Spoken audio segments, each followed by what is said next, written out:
Big crowd. I bring a lot of people with me. Yay!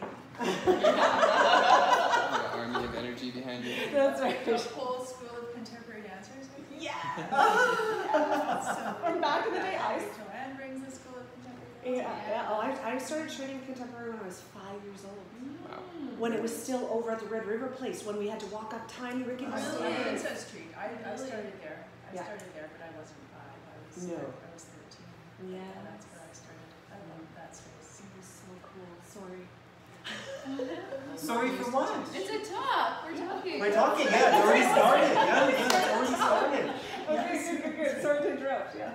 Oh, sorry to interrupt what hasn't started yet. Yes. Oh, yeah, no, it kind of just started. And it was interesting that you would go back to when you were 13. Yeah. Because one of the sort of themes of this has been like sort of 5 decades. Dancing. Yeah. So it's really 49 years since I first started taking classes at Contemporary Dancers. 49 years, almost 5 decades. And I mentioned to somebody the other day that doesn't include, you know, the ballet and tap that you take when you're 5 and 6. Like, does everybody do that? Right. Yeah. I think you should, as soon as they start imposing rules and military behavior on you. Yeah, that's right, yeah. It's not just creative How dance. to do it, Tanya, the better. Yeah. So we're talking about 49 like years of modern Well, dance. yeah, well, 49 years since I, okay, so I'll go, so tap and ballet when I was 5 and 6, and then several years of competitive gymnastics. And then I stopped doing competitive gymnastics. Like, it was just like, I was 12 years old and was like, okay, the 8-year-olds are doing backflips on the beam, and I'm like, yeah, like it was in the Nadia Comaneci time. And everybody was just like flying around and they had no fear, and I was like, yeah, I have to stop this. So I stopped, and I stopped for a year, and then I was just like, I just remember kind of sitting on the couch one day and going, I need to do something with my body. Like at 13 years old, I knew I needed to do something with my body. It just so happened at that same time, oh, I might as well just tell this story, why not? So my sister, my older sister, was an exotic dancer. Oh. Yay for burlesque. In what year? In what year? Early 70s, late 60s to early 70s, yeah. And she, that year that I'm talking about, like between 12 and 13, she was killed in a car accident. And so it was a very traumatic time for my family, and I was like sitting around being kind of like, oh, what am I supposed to be doing? And a brochure arrived in the mail addressed to my sister. A brochure from Contemporary Dancers saying, come take class. So I guess she must have taken class at some point at Contemporary Dancers. I don't know, it just arrived. Oh my In the mail. gosh, that is magic. And here I am. Oh. Yay! I mean, so that's that story. That's that story. Did So you have much tense. affinity to your sister? Like, I didn't know her at all. She was 10 years older than me, and she left home when she was very young. She left home when she was 16. I never saw her dance. I hear lots of stories about her, and I mean, Where was she dancing? where? A lot of the dancing she did was in the States. She did some in Winnipeg, but I mean, I was too young to go see her. So my brothers saw her a couple of times. But, Interesting too. yeah. oh, hi, Leaf, come on in. We're just having a chat with KUBY. That's cool. Are you're gonna stick around? Sure. Excellent. Feel free to take pictures, eh? I don't have to take pictures. No, yeah. No, but, well, that's one of the things you do. Yes, Right. yes. So, and this is the moment. And the lighting is nice. But Deanne was just sort of mentioning that she had a sister who passed away. The sister was about 10 years older. They didn't connect very much, but when the sister died, was pursuing dance as an exotic dancer. And then the sister died, and then a pamphlet came in the mail for that sister, and From Deanne, Contemporary Dancers. from Contemporary Dancers, and Cool. Deanne picked it up, That's wild. and then that's why she's here. That's the rest is history. The rest is history. I have a question. Who was your first teacher at Contemporary Dancers? Because that is curious to Okay, me. so I'm gonna say Faye. Yeah. I'm gonna say Faye. I mean, it was. There was. I remember the first year we went through. We had a lot of different teachers for one of the classes that I was taking. We had a lot of the company members, and they just. But none of them could stick through with it for some reason. So we sort of rifled through the company members. But yeah, Faye was my major teacher in the early years. And you know, when you with your video, the Vangelis tune, is it in the video that you made? Oh, this one from yesterday? Yeah, from yesterday. So the very first dance that I performed in public was choreographed by Faye to that music. Oh my God. The first piece of music, that was Vangelis, right? Or am I hearing Which wrong? was our piece? The video that you With the video I edited with your Floyd? dance. oh no, it's Pink Floyd. It's not Vangelis. Yeah, Pink Floyd. Yeah, it Okay. was. All reminded you of it. I'm pretty sure it was the same piece of music. Oh. I think maybe not. I don't know, musical? but it certainly reminded me of it. So I am curious then, so. Shine on You Crazy Diamond? The very is the intro? Yeah, there's a long Yeah, the intro. long intro. Yeah. Before Maybe there's I've words. got the piece And of then there's music the wrong. guitar. Yeah, I It don't know. reminds you of Anyway, but it definitely made me think of Faye interesting. and that very first dance that I did. Mhm. Very first dance. You have a question? Yeah, so you're what, 13 years old, saying I need to move my body, your sister dies, you get this in the mail. So you have been contemplating, I'm guessing, what is dance? And its different forms. If your sister was an exotic dancer, and then you were trained and gymnastics, and like, wait, I can't do that, but I can do So this. you're asking if I have been contemplating what is dance for my whole life, basically? Basically, Yeah. like, Oh yeah. Oh yeah. like, and what's for that sure. like as a young girl? Oh, as a young girl, what was I thinking about? Well, there's so much going on when you're that age. Yeah, I remember my father asking if I was going to be a star, and so as soon as I started taking classes, I also started going to contemporary dancers' performances. And the thing that struck me about their shows, like I just fell deeply in love with the dancers and the performances. They were at the Pantages Playhouse Theatre, and it was just exquisitely beautiful. I also would go to rehearsals whenever possible. So this was maybe when I was 15 or 16. I would see how they behaved in the studio, and they were just very loving to each other. And that's what drew me in. Was I saw, what am I trying to say? There was the question of my father's, am I going to be a star? And I remember saying to him, there are no stars in contemporary dance. Oh. I was like, no, I had this idea that everybody was just loving and giving and caring and sharing, and there was no, I had a sense at that early age. Oh, I'm going to get into politics right away, apparently. I had a sense that there was no hierarchy, like in the ballet. There was no soloists. There was no none of that stuff.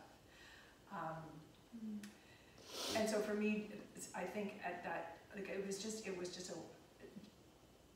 what I needed to do.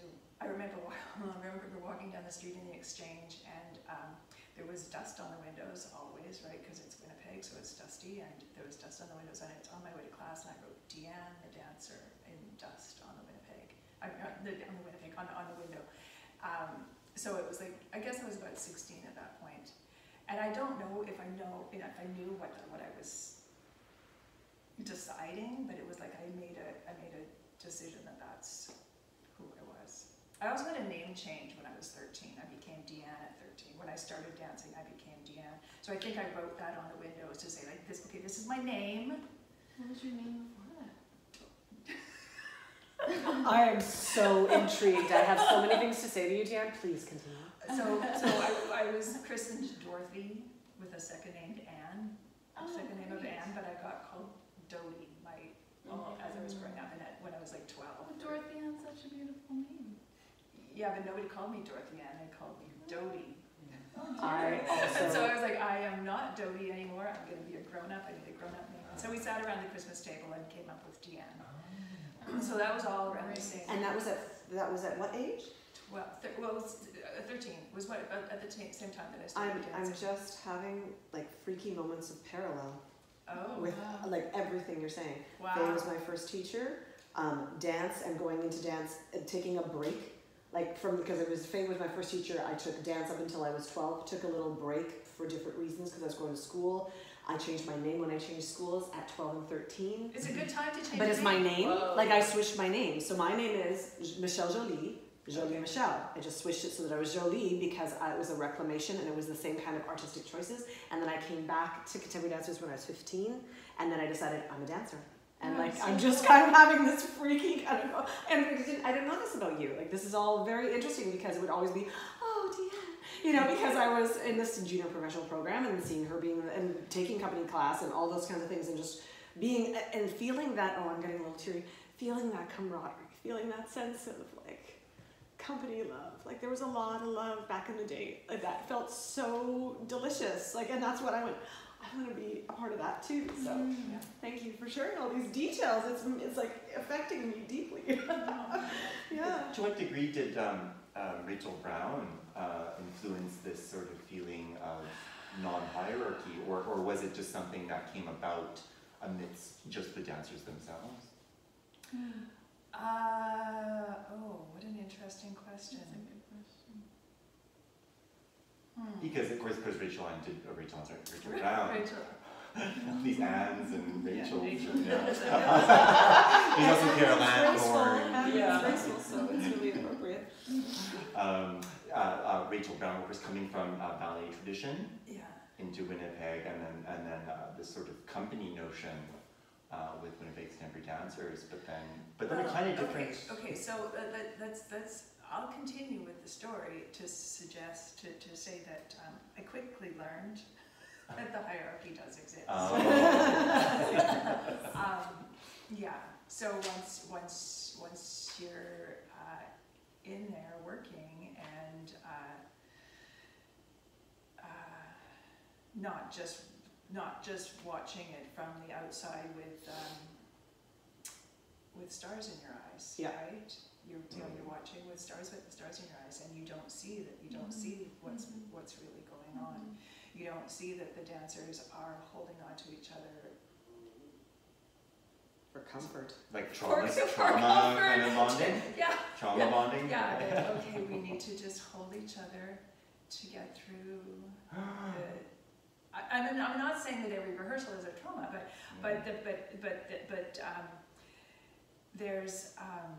there's definitely a lot of hard work and somebody needs to be in charge, and that whole there's a lot of trauma involved in a dance rehearsal, generally speaking. Or can be. There doesn't have to be, No. but there can be for sure. Yeah. So and what you asked, whether Rachel Nourished that at nourished all? that. I mean, sure, I suppose on some level, but not intentionally. Not. I mean, she had a very kind heart and a very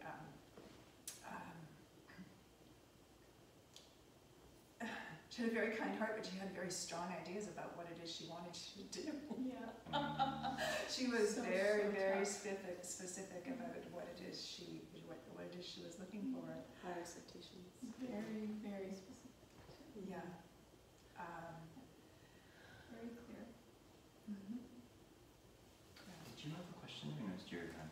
Well, so I'm just wondering that realization of hierarchy, am I hearing when you're saying it was with the producers, the directors, the creators, or in dance language, and so you as the dancers held on to each other, or was there hierarchy within you as the dancers? in the sense I was of, married to the artistic director for a while, so yeah, Oh, I wow. suppose there was. Yeah. I mean, I don't know. It's funny because I hear stories about stuff that went on that I was That you weren't that I was aware of. completely unaware of. Yeah. Because a lot of people, I didn't hear a lot of what was going on. But no, I mean, it's it's so funny. Like when we think about these things, like where the levels are and where the power lies and where the trauma is. It's very complicated. Like in any situation, in a dance organization, in a government, in my condo building, like in any kind of structured organization, there's all these different permutations of power struggle. They're everywhere. They're everywhere. So to say that I can't say that it came from the top down. It's just everywhere. So then I'm like, how did you survive it? Like, what Well, was I your left. way? I left many Yeah. times. I stopped dancing many times. Basically because the joy would be gone. Like I would reach a point. I mean, one of the times that I stopped was like the year of contemporary dancers that nobody likes to talk about. Ooh, what I actually what happened? know that. I don't know. Yeah. Okay. So. Oh man, where to start?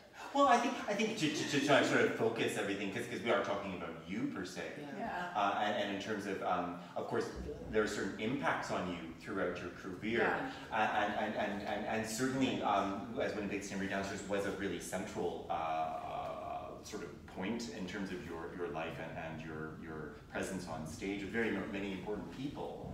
But maybe just to sort of contextualize that before we go into it, because that can be like other people's issues as well. Right. Yeah. Okay.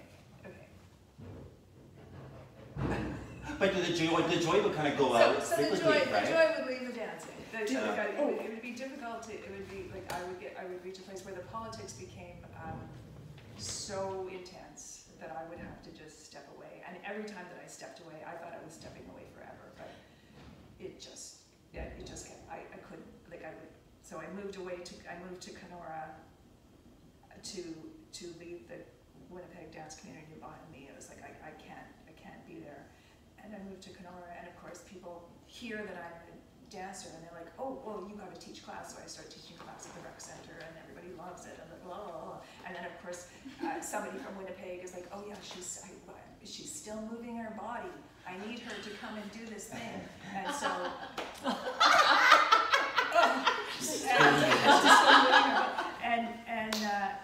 and I moved to Vancouver to like get away from the Winnipeg dance community and start working in film. Like I'm not going to dance anymore, but I get to Vancouver and my only marketable skill is dancing, and people know me, so they call me and say, hey, I need you for this project, and I'm like, well, I need the money. So when I moved to Vancouver, I danced for money, which was it was fun and exciting because it was a new place to be and a new bunch of people to be working with. But it was fairly short-lived because I discovered that the trauma was there as well. Like it wasn't just a Winnipeg phenomenon. And so then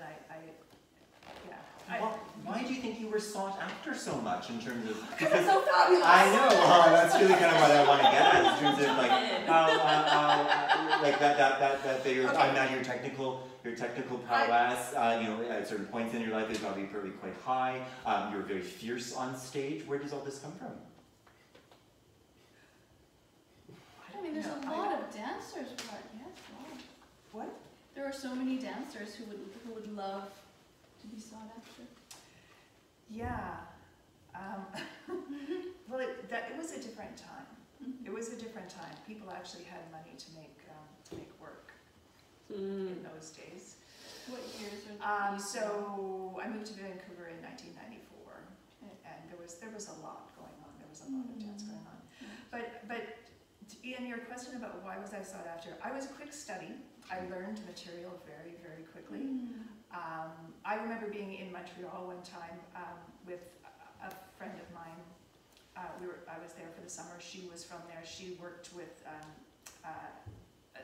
Montenero Dance, and they were doing a production that was like big, on the old port, big production, and I would just hang out at rehearsals and I would like watch them do their thing, and I was just hanging out for the summer. One of the dancers got injured. I just sat there, I watched the injury happen. It was like 2 days before they were going to open, and I was like, I was watching her in rehearsal, and I was like, as it happened, I was like, how much of this do I know, and how quickly can they, fit me in? And I performed 2 days later. I mean, I didn't perform the whole thing, but I learned. We just kind of determined which parts were essential, and I learned those. And she had a solo that I learned really quickly, and then there were a couple of little moments. I didn't do the whole thing, but yeah, I learned material very quickly, and I think I was easy to work with. I was kind to people. I think. I think I was. I tried to be. I tried not to be difficult. Well, isn't that one of the signatures of being like out there often would be that you'd be someone that was easy to work with, like that you knew how to not cause friction and those sorts of things. Generally speaking, I think I was not a friction causer. Yeah, I remember Stephanie. We can't leave Stephanie out of the equation. Not in any conversation. I remember her saying, so this would have been when I was an apprentice with Contemporary Dancers, and she was our director, and she said, okay, so just make sure that you hang up your costume at the end of the night, and you'll always get hired. That's it? That's what she said. I mean, it's not, there's more to it than that, but learning conscientiousness. Yeah. Sorry? Conscientiousness. Being conscientious. Like a care. I care. This is my costume. Thank the technicians, hang up your costume, that sort of thing. Like just be aware that there are other people involved. Etiquette, I was going to say etiquette as well. Yeah, because not everybody learns that. Not everybody picks up that piece of the puzzle. There's a lot of divas out there who expect to be waited on hand and foot. I don't think I was one of them. I mean, maybe. I've heard that people remember when it was like upstairs, downstairs? Yes. So on River or Pulford Street, there was there was like the company was upstairs and the school was downstairs. And I remember hearing years later that everybody downstairs was afraid of me. I was not afraid of you. Well, I think it's because I've been around for so long already, and I knew your kindness, so it wasn't something, it was just more like that stars, and they're like, oh my gosh, company member. But because we would go up there and do class with you, it felt different, because even just doing a technique class makes you go, oh, wait a second, actually, I'm just on this timeline. Like, I'm just in a linear space with these people who have already danced to this space, and I'm just over here. And then I'll get to there. At whatever timeline is my timeline. So my question when I was hearing you talk about wanting to, they keep pulling me back in, did you wanted to leave the experience of dance and the career of dance, like you didn't even want to dance anywhere else, but then it pulled you back in, so then Vancouver did say, no, you just have to dance with us because of your experience and things like that. I kept trying to walk away from dance. Period. And it just, it eventually became clear that wasn't possible for me. Go ahead. Well, I thought maybe you could read your bio. No, it's fine. It's that. Just to because and I would say that even now too, I'm one of those people that keep pulling you back in. Well, it wasn't you alone. It was Soria as well. So yeah.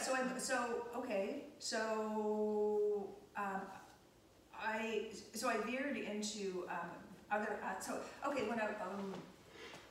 When I was 36, I signed a piece of paper with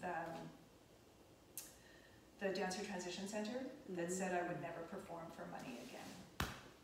What does that mean? That is crazy. What are you talking claws about? on your shoulders. The Dancer Transition Resource Center, back in the day, if they were going to give you money to, so they gave me $17,000 to sign this piece of paper. They gave me a grant to study something else.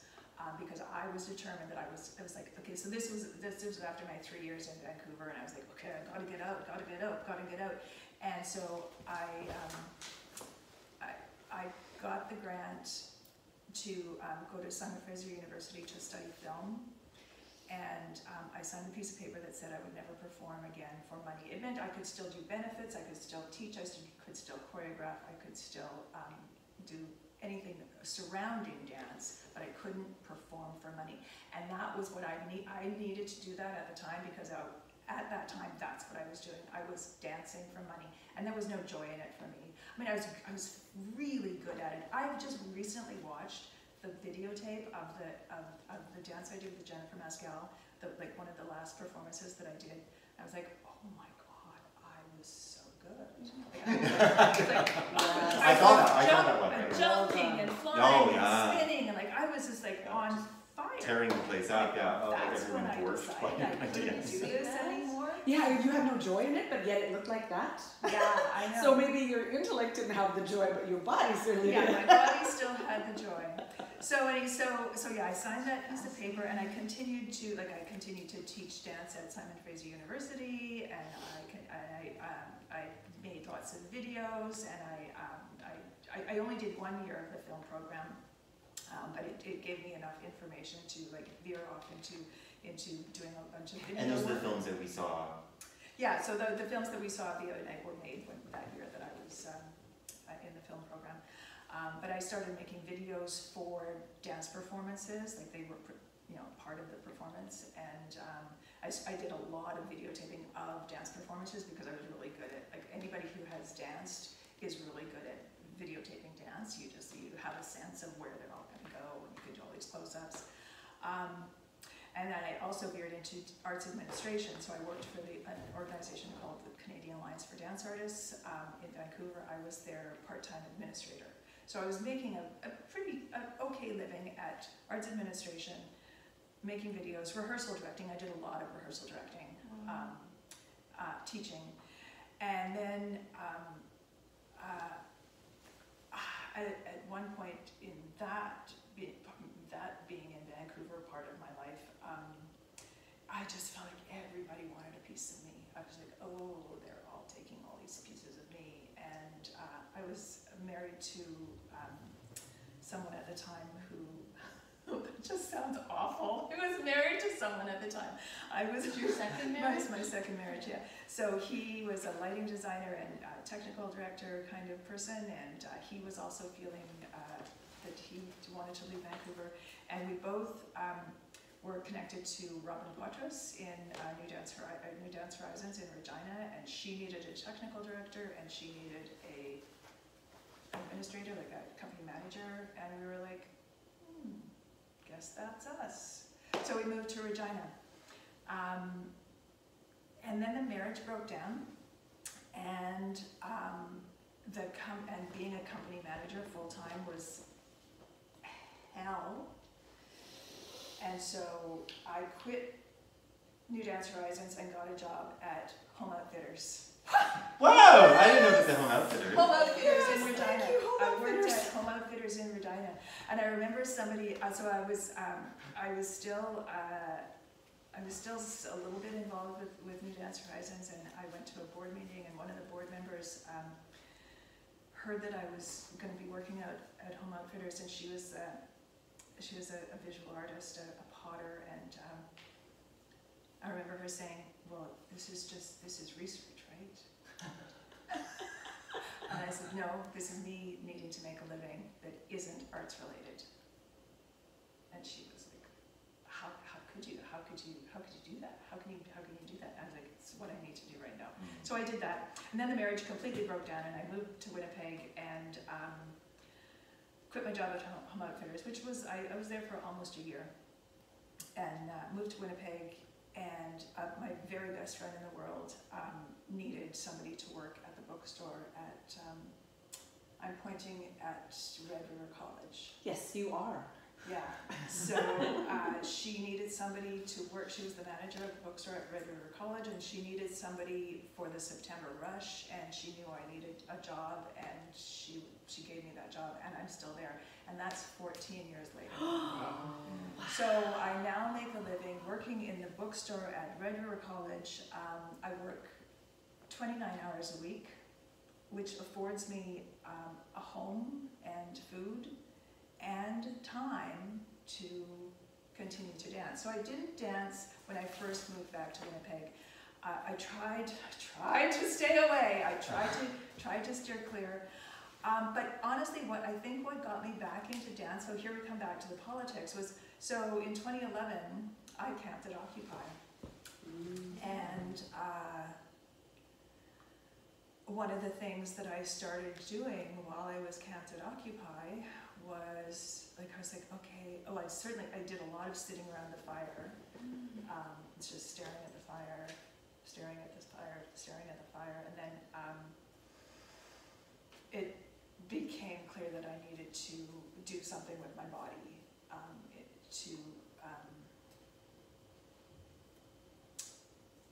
to further the cause.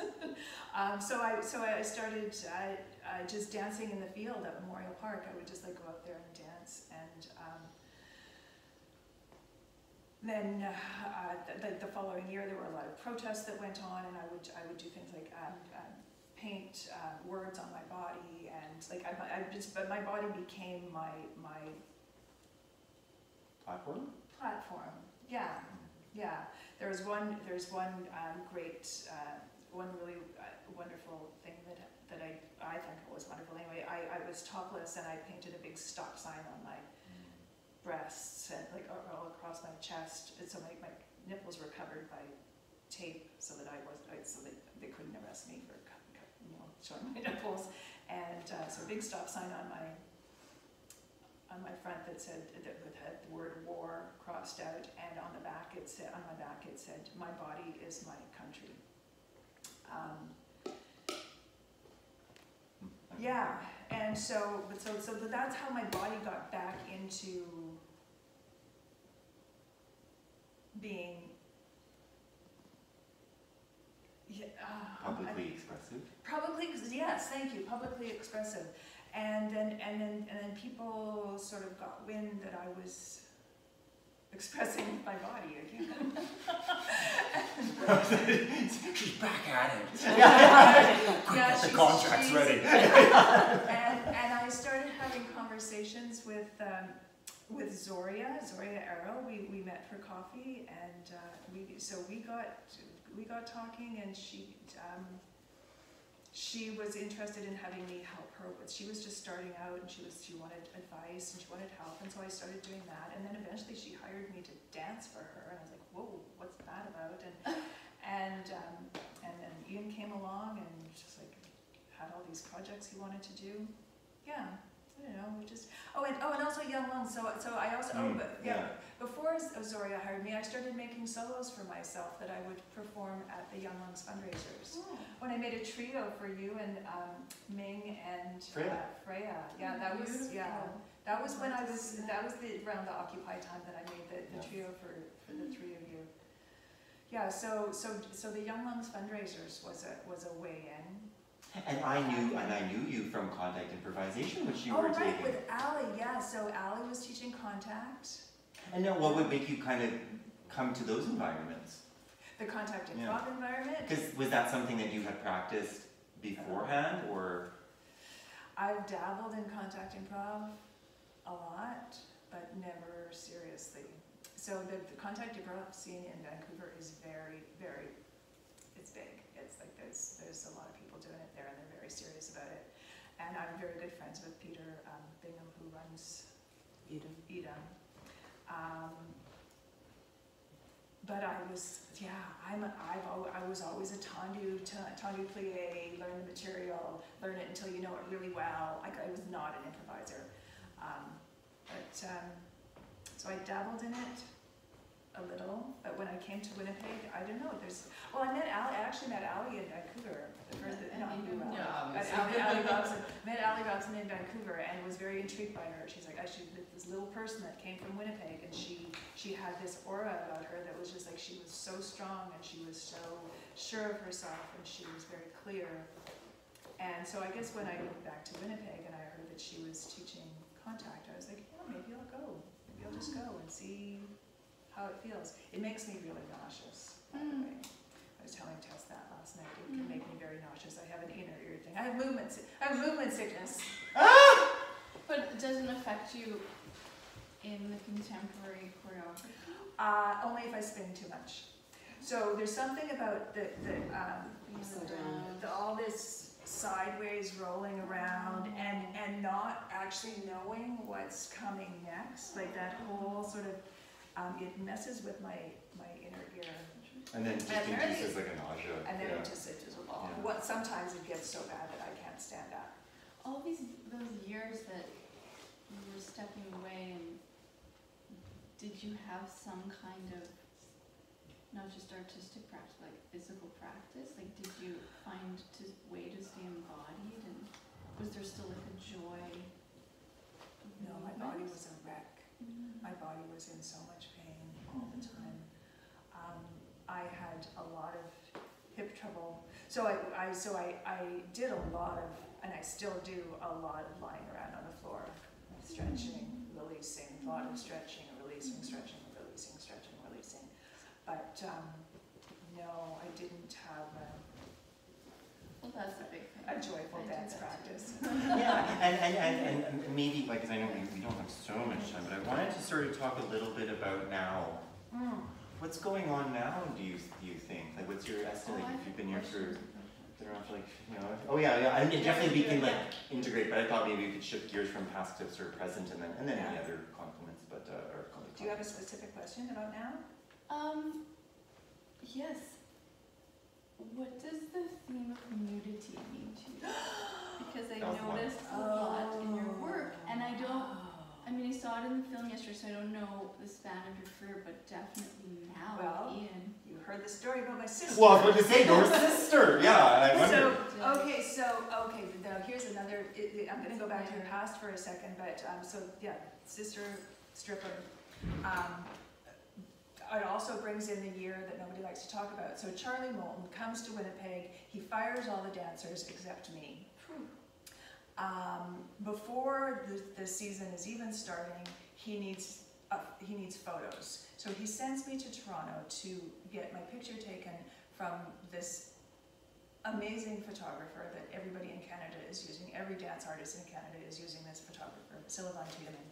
He sends me to Toronto with a million Nerf balls because he is Mr. Ball Passing. He has this very famous piece that involves passing Nerf balls. He sends me to Toronto with all these Nerf balls and a t-shirt. I get there, I meet Scylla, she asks me what are we gonna do and what are you gonna wear? And I was like, well, I've got this t-shirt, I've got these balls, but the ball passing involves other people. Like, it's all about passing balls with other people. So I basically had to improvise with a bunch of balls, and I was wearing this t-shirt, and we tried some things. I had stuff to show her, I had some moves to show her, and she was interested, but then she was like, can we just lose the t-shirt? I was like, absolutely. So we start taking photos with no shirt on, and there's a sort of, this is the dance icon photo that everybody thinks of when they think of it. I've thrown all the balls in the air, and they're all flying, and I'm up like this, and my chest is open, and it gets put in the Globe and Mail. This beautiful photograph gets put in the Globe and Mail. Were And they showing your breasts? Yeah, but I had no breasts at the time. Oh, let's be clear, I had no breasts at the time. I have more breasts now than I have ever had in my life. I did not have breasts. I had very large nipples. That's really useful for dancing. So I show the photograph to my father, the photo in the Globe and Mail, because I was proud of it. I show it to my dad, and he says, burn it. And I was like, oh man, what is wrong with this world? What is the big fucking deal about my breasts? Yeah. Maybe triggered about your sister. Yeah, well, yeah, for sure. Yeah, that didn't go through. I suppose I thought of that, but yeah. Anyway, That's sad. there's a lot of history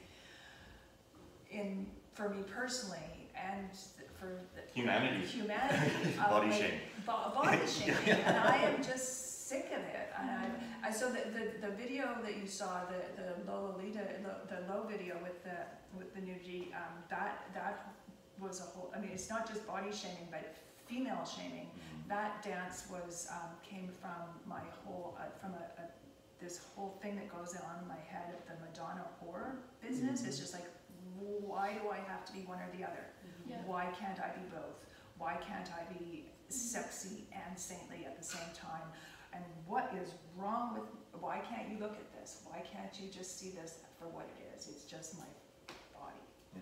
It's just my body. Oh, So that, does that answer your question? totally. Yeah.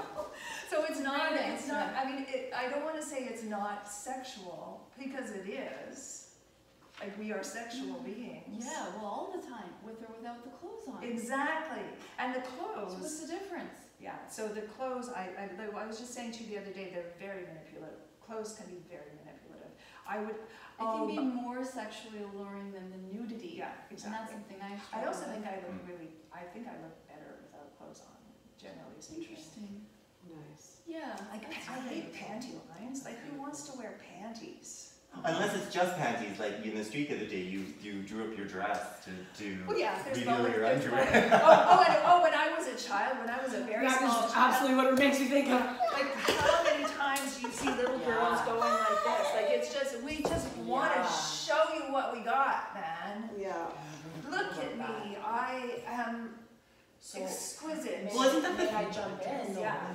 Now, your age, Yeah, is it different? Is it the same? How does it feel? it's more so. What is It's it? more so, like, look at me, I am still exquisite.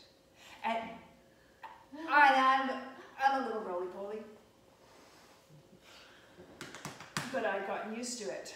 I don't have the body I always had. I have breasts now, and that's weird. It's weird for me to have breasts, and that's just because I eat more than I used to. Like, I lived on coffee and cigarettes for Really? coffee, cigarettes, and scotch, like, to be clear. I wonder if that contributed to the body pain. To the what? The body pain. Oh, yeah. So My knee hurts, I better have a cigarette. Well, I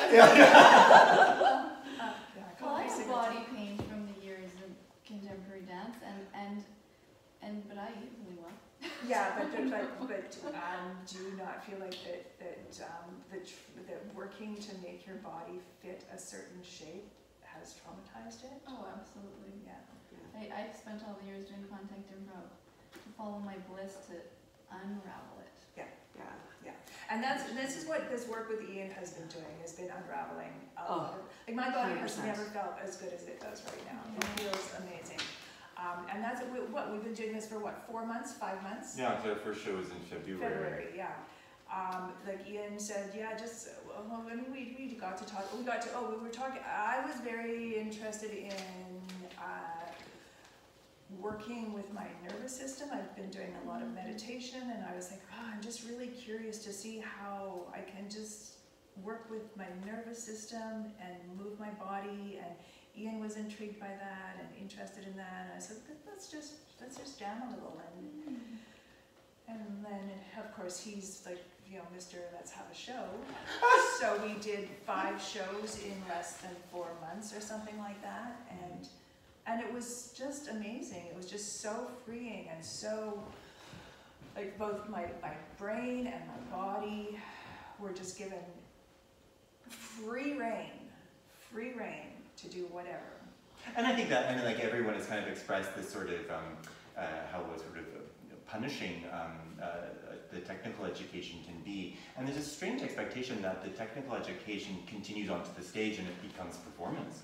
And I think that, based on my point now, I think like, oh, that like technical education is just technical education, then you need to do the dancing. And then that sort of, that the dance is itself, and it's not connected to rules and regulations. Yeah. Yeah, I mean, I would not be able to do what I do with you in the way that I do it without my previous training. Yeah. Yes. I would do it differently. I'm not saying I couldn't do it, but I would do it differently. Yeah. My previous training has given me a facility that some other people don't have, but it doesn't mean that other people can't do it. Yeah, they were like intuitive people, people who who sort of an affinity with movement and our delight in it.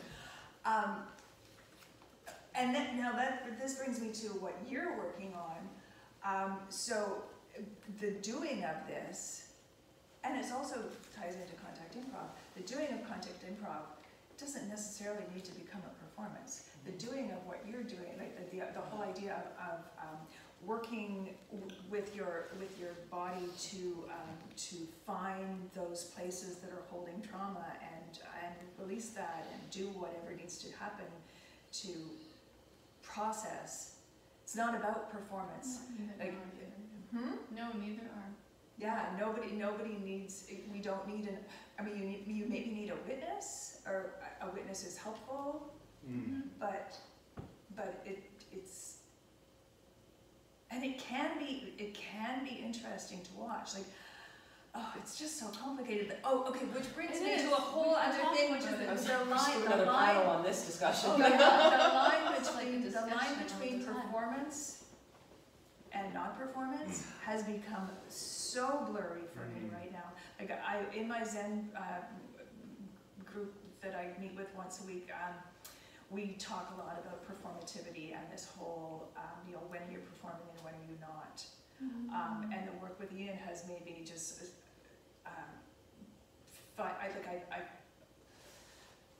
I feel like I'm performing less on stage than I am in real life. I go into the dancing, and I was like, okay, just follow the nervous system, follow the nervous system, follow the nervous system, do what comes, do what comes. It's not about performing, it's about being there.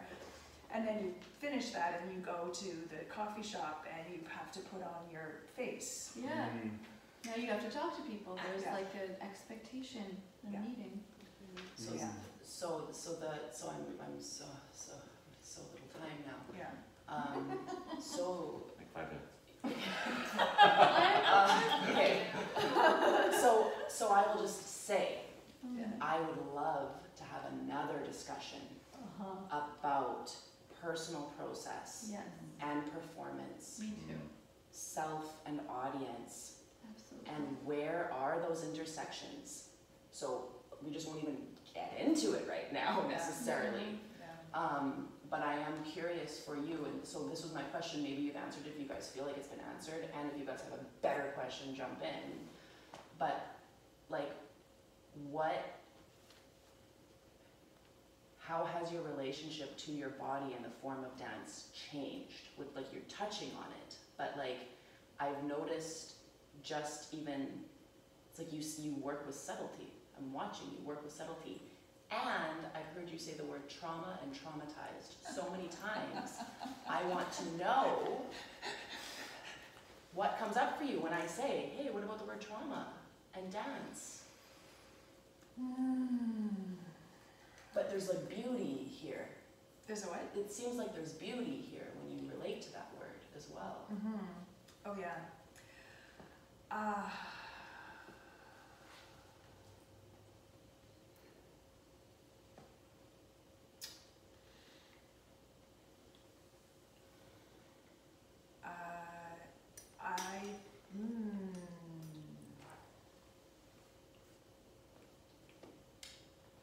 I mean, there's been trauma for sure. There's trauma for all of us. We all have trauma, whether it's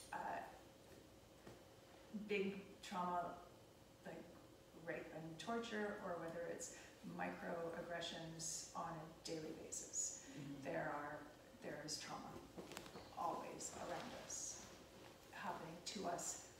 We are being traumatized. We're traumatizing other people. It's a constant thing that's happening. And so when you say that I work with subtleties, I think I'm just trying to be conscious of the effect I'm having and the effect that other people are having on me at all times. Like, I'm definitely doing that when I'm dancing. That is what I'm when I'm dancing, that's what I'm doing. right? Like, Well, that's well, what I that's- think a further distinction could be like there's either you illustrating what, like there's a difference between you illustrating what you perceive to be the effect everyone's having on you versus you just being in that effect. Yeah, and when I'm dancing, so in our jam last night, I was like when you said okay, it's no. We were Well, gonna, yeah, we were gonna, it was like, you know, performance, not performance. I was like, okay, so I would just keep going back to my nervous system, because for me right now, what's going on for me in terms of my relationship to my body and relationship to how I use my body both in dancing and in my daily life as much as possible. It's harder when I'm in my daily life than it is when I'm like dancing, is to just really try and connect to my nervous system and notice how I'm feeling. Just notice how I'm feeling, and acknowledge it, and notice how the person sitting beside me is feeling, and acknowledge it. I can't know how they're feeling, but I can have, if I'm open to it, I can have a sense.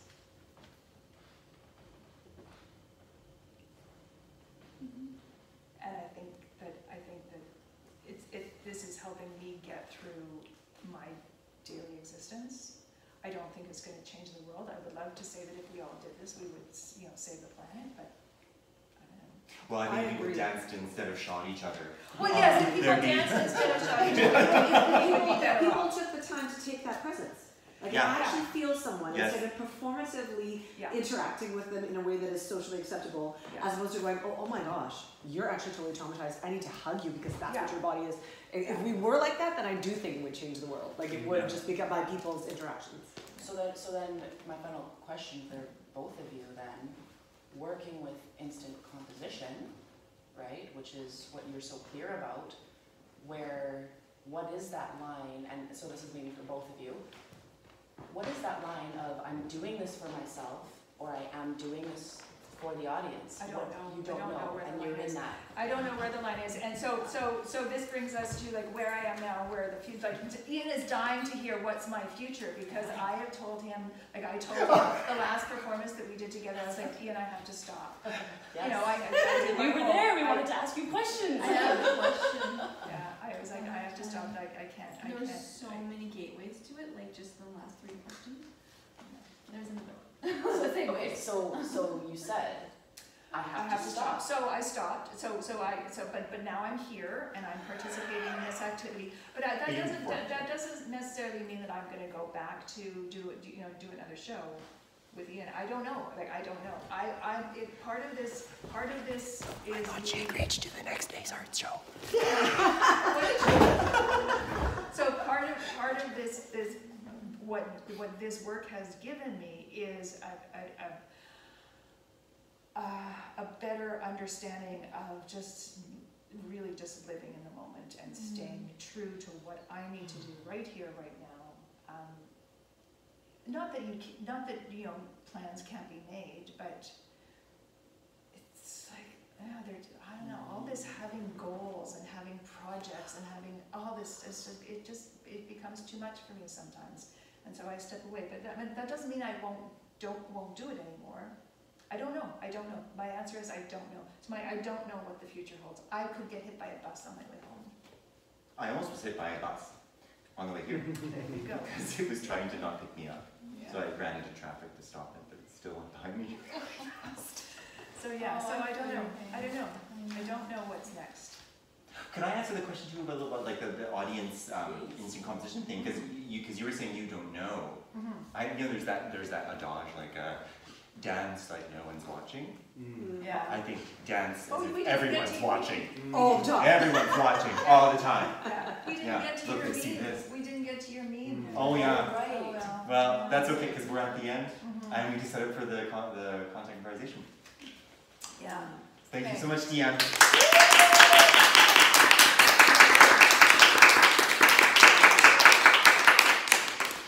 Okay.